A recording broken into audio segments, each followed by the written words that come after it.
ka man talaga, Pinoy, ikaw ay Pinoy.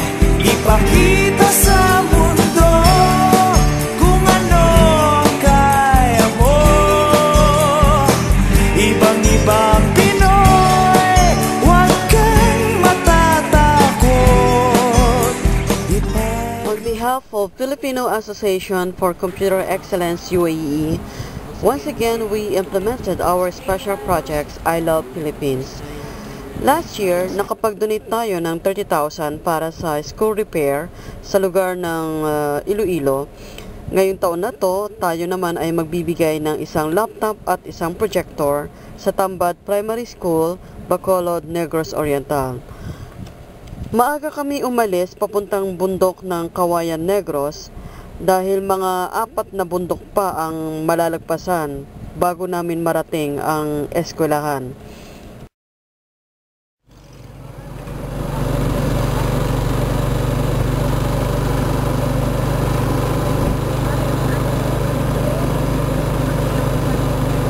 At ang eskwelahan na ito ay may mga 250 na mga batang nag-aaral mula grade 1 hanggang grade 6. At itinatagpa ang eskwelahan na ito noong pang 1964. At so far naman, ayon sa kanila, tanging Face UAE pa lang ang nakapunta o nakabisita sa lugar na ito para maghatid ng isang tulong.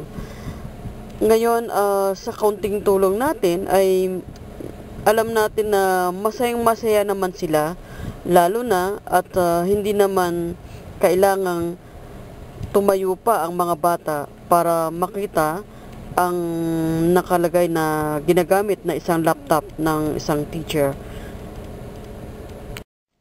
At naniniwala po tayo na sa kaunting tulong natin ay magiging masayang-masaya na, lalo na sinabi pa ng isang teacher na meron lang siyang ginagamit na isang laptop.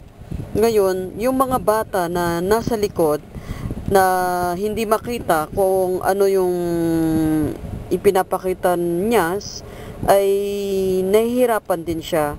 So, ngayon dahil meron na tayong ibinigay na projector, medyo ito yung nakaresolba na rin sa problema na hindi na nila kailangang tumayo pa yung mga bata na nakaupo sa likod. Dahil kitang-kita na nila na lahat ng ituturo ay naka-display na sa projector.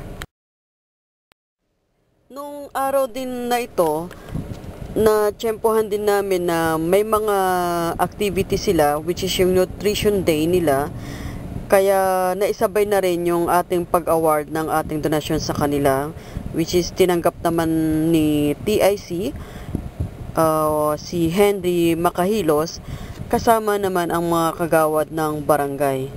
Ang Face UAE ay patuloy na mag-aabot ng tulong sa Pilipinas.